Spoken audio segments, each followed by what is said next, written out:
He sent the message even before his swearing in. Arriving in an old Volkswagen Jetta, things were going to change. At the third attempt, Manuel Lopez Obrador became Mexico's president, the country's first leftist leader in decades. He got straight to the point. 30 years of free trade policies and growing privatization were out. The neoliberal policies have been a disaster, a calamity for the country. And a cleanup would begin. If you ask me to explain one phrase the plan of the government, I'll say, wipe out corruption and impunity. He says the money saved from cleaning up graft will furnish new social programs. It's music to the ears of those who were waiting for him in Mexico's main plaza. Now we're going to be listened to by our president. That's the change I voted for and why I'm here. It's the first time in my 46 years that I've come to this type of event. Indigenous leaders came too.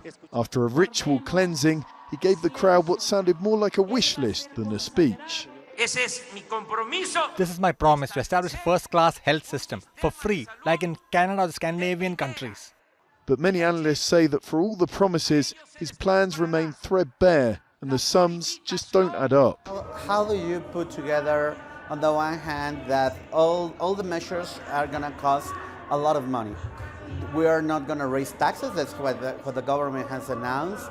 And he says that everything's going to be paid off by cutting corruption.